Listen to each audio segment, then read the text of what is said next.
نبی نے مذمت میں، ان کی مذمت میں خطبہ دیا.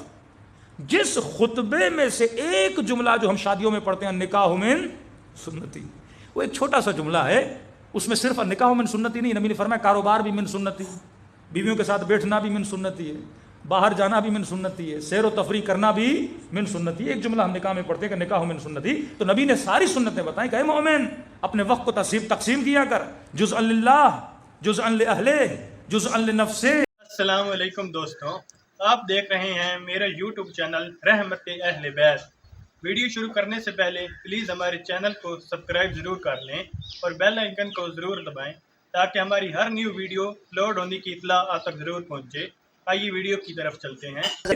ایک حصہ اپنے اہل و عیال کے لیے رکھا کر، ایک حصہ اللہ کے لیے رکھا کر، ایک حصہ اپنی ذات کی سیر و تفریح کے لیے رکھا کر، تاکہ تمہارے وجود میں کیا پیدا ہو جائے؟ میاں نروی ہو جائے. آج کل معاشرے میں ڈپریشن، انزائٹی، پریشانی کا اسباب کیا ہے؟ ایک بندہ 24 گھنٹہ مصلی پر ہے پھر بھی ڈپریشن کا شکار ہے. کیوں؟ کیونکہ وہ جزءا للہ کو تو اہمیت دے رہا ہے لیکن جزءا للنفس کو اہمیت نہیں دے رہا. فرمایا نہیں، دین اس کا نام نہیں ہے. ربنا آتنا فی الدنیا حسنہ وفی الآخرۃ حسنہ، اے خدا دنیا میں بھی حسنات عطا کر، آخرت میں بھی حسنات عطا کر. اب دوسری فیکلٹی شہوت کی فیکلٹی ہے. تیسری فیکلٹی جو سب سے بڑی ہے وہ قوہ ادراک ہے، آپ کا خیال. یہ بڑا اہم ہے. آپ مجلسیں سن رہے ہو، چیزوں کو دیکھتے ہو، تصویریں آپ کے ذہن میں آتی ہیں، بزنس کی پلاننگ کرتے ہو، یہ سارا کام کون کرتا ہے؟ آپ کا خیال کرتا ہے. اور خیال کو شیطان کس ذریعے سے تباہ کرتا ہے؟ وسوسے کے ذریعے سے. کہ میں نے کراچی میں ایک جملہ کہا تھا، ایک بیچارے جوان کا فون آیا کہ مولانا میری امی نے زندگی ہماری اجیرن کر دی. کہتے ہیں بڑی متقی پرہیزگار ہے لیکن مولانا وسوسہ اس کے اندر بہت ہے. کہتا ہم اسکول سے آتے ہیں، کالج سے آتے ہیں، کہیں سے کرکٹ کھیل کے آتے ہیں، کہتی گھر کے دروازے سے کمرے میں آنے نہیں دیتی. اب یہ بھی نہیں کہ کہے کہ پاؤں دھو کے آؤ، کہتے نہیں پورا نہا کے آؤ. تو باہر سے آ رہے ہو، کہیں نہ کہیں نجاست لگ گئی ہوگی. کہتے دوست کہتے ہیں آپ کی امی کو ہو کیا ہے کہ اتنی بار، کہتے تم نے ایک بار دیکھا نہانا، دن میں 3-4 بار ہمیں نہانے کے لیے بھیج دیتی ہے. وسوسے کی بیماری. بندہ وضو کرے 1 بار 2 بار 3 بار، معصوم فرماتے ہیں وسوسہ شیطان کا بہترین ذریعہ ہے بندے کو کیا کرے؟ گمراہ کرے. کئی لوگوں کو نماز میں وسوسہ ہوتا ہے. اب تجوید بندے نے سیکھی ہے، اب ظالین بولے، والدین بولے، سین بولے، سواد بولے، تو ایک بار نہیں نکلتا سواد، دوسری بار نکالنے کی کوشش کرتا ہے. ایک بار تو ہم ایران میں کسی کے پیچھے نماز، امام جماعت تھا، کم از کم اس نے 6-7 بار واہ واہ واہ واہ اتنا اس نے بولا. ہم نے کہی نماز پوری ہماری چلی گئی اس کے سواد کے چکر میں. یہ بھی وسوسہ ہے کہ بندہ سوچے کہ واقعاً زبان سے وہ چیز نکل رہی ہے کہ نہیں نکل رہی ہے. امام کا صحابی تھا، اس کی ناک سے خون آیا، خون زمین پہ گرا، قالین پہ گرا. اب وہ نماز میں کھڑا ہو گیا، اب سوچنے لگا قالین پہ گرا ہوگا، قالین سے نیچے گیا ہوگا، نیچے کے بعد میرے پاؤں کو لگا ہوگا. اس کی پوری نماز کیا ہو گئی؟ تباہ ہو گئی. امام کے پاس کے امام نے کہا تجھے کس نے کہا تھا تو اتنا سوچے؟ ظاہر پہ حکم کر بندے خدا، زیادہ ڈیپ میں جانے کی ضرورت نہیں ہے. اب بندے کے سامنے کھانا ہے، اب سوچنے لگی ہاں بھائی پاکستان میں تو یہ سوچیں تو آتی ہیں نا، یہ کھانا کس نے بنایا ہوگا؟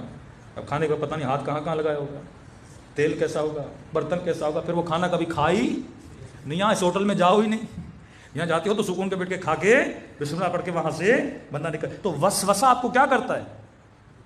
اتنا فکر کو ایکٹیو کر دیتا ہے، وہی بندے کے ڈپریشن کا. دوسرا ذریعہ شیطان انسان کے ادراک کو تباہ کرنے کا وہم ہے. شیطان کا سب سے بڑا ذریعہ جس سے آپ کے برین کو، جس سے آپ کی عقل کو ڈیمیج کرتا ہے، وہ کیا ہے؟ وہم ہے. وَلَنَبْلُوَنَّكُمْ بِشَيْءٍ مِّنَ الْخَوْفِ وَالْجُوعِ وَنَقْصٍ الْأَمْوَالِ.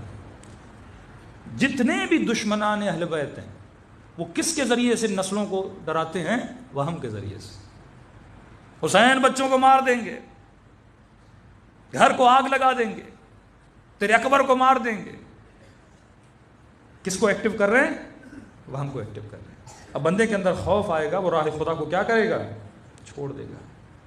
یہ ریاکاری، یہ شہرت پسندی، یہ سارا وہم کا تو گیم ہے. یہ علماء کے اندر، خطیبوں کے اندر، ذاکروں کے اندر بھی وہم کی بیماری بہت زیادہ ہے. کسی قوم کے عالم دین نے کہا، ہم نے کہا کیوں نہیں آتے پاکستان میں مجلس پر؟ نہیں مولانا وہاں تو کامیاب وہ ہوتا ہے جس کا بڑا پروٹوکول ہو، 10 گاڑیاں ہو. یہ کیا ہے بندے کا؟ وہم ہے. قبولیت کی نشانی پروٹوکولز نہیں ہے، قبولیت کی نشانی پروردگار عالم ہے. ایک بندے نے خواب دیکھا، کہتا ایران میں ایک عالم تھا، ایک ذاکر تھا. عالم مجلس سے نہیں پڑھتا تھا، وہ مدرس تھے حوزہ علمیہ میں. ایک بندہ ذاکر تھا بڑا مشہور. کہتے خواب کے عالم میں امام حسین کی زیارت ہوئی. دیکھ تو امام حسین کے سامنے غازی عباس بیٹھے ہیں. غازی عباس کے ہاتھ میں ایک بک ہے اور امام حسین فرماتے ہیں اور اس بک میں دیکھ رہا ہوں کہ امام کے ذاکروں کے نام لکھے ہیں. کہتے ہیں وہ جو مشہور ذاکر تھا امام حسین نے کہا اس کا نام میری ڈائری سے مٹا دے, کاٹ دے, آج کے بعد یہ میرا ذاکر نہیں ہے. کہ وہ جو مدرس تھا حوض علمیہ میں جس نے کبھی مجلس پڑھی ہی نہیں تھی, امام نے کہا اس کا نام لکھ, یہ میرا ذاکر ہے. کہتے خواب سے اٹھا, پہلے اس ذاکر کے پاس گیا, میں نے کہا میں نے خواب دیکھا ہے کہ امام نے تیرا نام اپنی ڈائری سے مٹا دیا ہے. کہتے تو سچ کہہ رہا ہے, تنگی تھی, روزی کی, روزگار کی تنگی تھی, گزارا نہیں ہو رہا تھا, میں نے ذاکری کو خدا حافظ کہا, اب بزنس کر رہا ہوں. اس نے کہا واقعی امام حسین نے تیرا نام کیا کر دیا, مٹا دیا. اس عالم کے پاس گئے, اے عالم دین آپ تو مدرس ہیں, میں نے کبھی آپ کو مجلس پڑھتے ہوئے بھی نہیں دیکھا, لیکن امام حسین نے آپ کا نام اس ڈائری میں لکھا ہے. کہتے ہاں میں نے کبھی لوگوں میں آ کے مجلس نہیں پڑھی, لیکن 1-2 سال سے جب محرم کے دن آتے ہیں اپنے گھر جاتا ہوں, اپنے بچوں کو بٹھا کے حسین کا ذکر کرتا ہوں, بیوی بٹھاتا ہوں, 3-4 بچے جو اللہ نے مجھے دیے ہیں نوازیاں, ان کو بٹھا کے 2 جملے مصیبت کے پڑھتا ہوں, 4 جملے مولا کے فضائل کے پڑھتا ہوں, فرامین کے پڑھتا ہوں کہ امام حسین نے آپ کا نام کس میں لکھ دیا, اہل بیت علیہ الصلوۃ والسلام بندے کا خلوص دیکھتے ہیں. یہ واقعات جب آپ سنتے ہیں کہ ایک بندہ یہاں سے کربلا جاتا ہے امام حسین کو سلام کرنے کے لیے, زیارت کرنے کے لیے, رات کو خواب دیکھتا ہے, مولا حسین فرماتے جب اپنے وطن میں واپس جاؤ اس بوڑھے کو حسین کا سلام دینا. مولا کون کا جب مجلس حسین ہوتی ہے, وہ جو بوڑھا بزرگ ہے جو مومنوں کی جوتیاں بنا بنا کے رکھتا ہے. یہی تو فرق ہے, ایک بندہ یہاں سے کربلا سلام دینے جاتا ہے اور دوسرا وہ ہے جس کو حسین کربلا سے یہاں سلام بھجواتے ہیں. ان کے یہاں معیار عقل ہے نہ کہ وہم ہے. اگر میری مجلسیں, اگر میرا ذکر, اگر میری نمازیں کس کی بنیاد پر ہوں, وہم کی بنیاد پر ہوں, تو ان کا کوئی فائدہ نہیں ہے. وہ ساری چیزیں کس بنیاد پہ ہونی چاہیے, عقل کی بنیاد پہ. اب وہم کا علاج کیا ہے, یہ ٹاپک بہت بڑا ہے, میں صرف اشارے کرتا جا رہا ہوں. وہم کا علاج کیا ہے, کئی لوگ بیچارے اپنے مسائل کے لیے فون کرتے ہیں. ایک خاتون نے کہا مولانا مجھے شدید وہم کا مسئلہ ہے.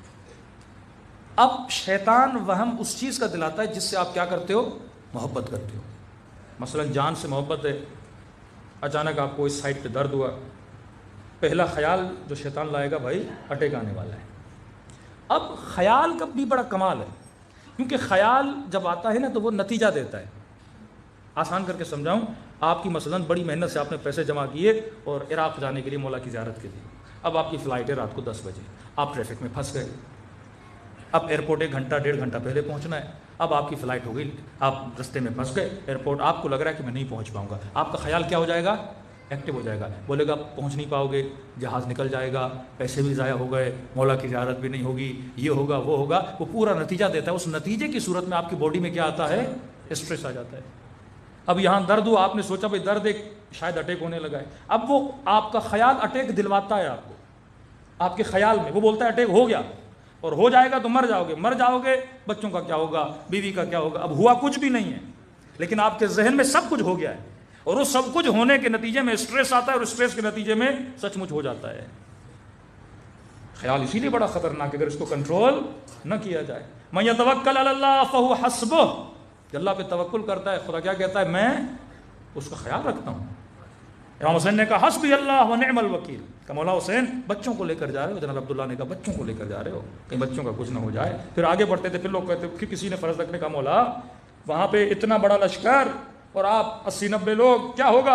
امام نے فرمایا حسبی اللہ نعم الوکیل, حسین کے لیے خدا کافی ہے, میں اتنی بڑی فوج سے ڈرتا نہیں ہوں, اللہ پر ایمان. تو یہ خاتون کہتی مولانا یہ مجھے بڑا مسئلہ تھا. کیا کہتی ہے, بیٹا اللہ نے ایک دیا ہے, اس سے بڑا پیار کرتی ہوں. کہتی ہے جب بھی گھر سے باہر جاتا ہے نا, ذہن میں آتا ہے بیٹے کا ایکسیڈنٹ ہو گیا, بیٹا مر گیا, کوئی کڈنیپ کر کے لے گیا, یہ ہو گیا. کہتی جب تک گھر واپس آتا نہیں تب تک تو میری آدھی جان نکل جاتی ہے. اب یہ سائیکولوجیکل ایشوز ہیں, یہ بھی کون سولو کرے گا جب تک آپ کی عقل ایکٹیو نہیں ہوگی, آپ کی زندگی نہیں گزرے گی. ایک مومن نے تو کہا مولانا اتنی انزائٹی ہو گئی ہے, میں دروازہ کھولتا ہوں مجھے ایسے لگتا ہے میرا ہاتھ دروازے کو چپک جائے گا. اور یہ بھی آتا ہے کہ میں جدا کرنے کے لیے جاتا ہوں, میرا ہاتھ خدا نہ خواستہ وہ کیا ہو گیا ہے, الگ ہو گیا ہے. اتنا بندہ وہم کا شکار ہو جاتا ہے, اتنا بیمار ہو جاتا ہے. اب اس کا علاج کیا ہے؟ اس کا علاج امیر المومنین کا فرمان ہے, فرماتے مومن جس چیز سے ڈرتے ہو اسی چیز کے اندر کود جاؤ. مطلب وہ اس کا حل یہی ہے, کیونکہ اگر آپ کو بولے گا یہ ہوگا یہ ہوگا, آپ کیسے مطمئن کرو گے کہ یہ نہیں ہوگا؟ جب تک بیٹا آئے نہیں آپ مطمئن نہیں ہوگے. تو فرماتے جس چیز سے وہ تجھے ڈرا رہا ہے, میں ہمیشہ مثال دیتا ہوں, وہم اور وسوسے کی مثال ایک تسبیح کی طرح ہے.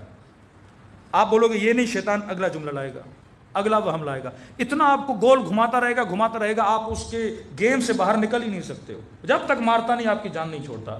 تو فرمایا اس کا واحد ترین حل کیا ہے؟ جس چیز سے ڈرتے ہو اسی چیز میں کود جاؤ. اب یہ لگتا ہے دروازے سے ہاتھ چھوڑوں گا تو میرا ہاتھ کٹ جائے گا, بولو کٹتا ہے تو کٹ جائے. اب یہ بولے کہ مثلاً بیٹھو گے اٹیک آ جائے, بولو آتا ہے تو آ جائے.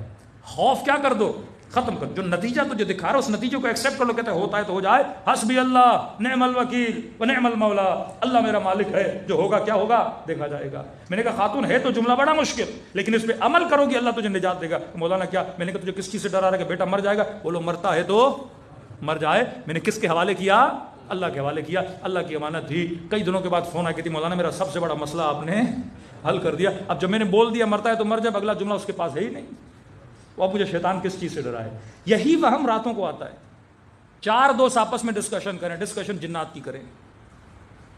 ادراک کیا ہو گیا, خیال کیا ہو گیا, ایکٹیو ہو گیا. اب دوستوں نے کہا بھائی ہم جا رہے ہیں, اللہ حافظ, اور وہ چلے گئے. اور یہ پاکستان ہے اور یہاں لوڈ شیڈنگ ہے,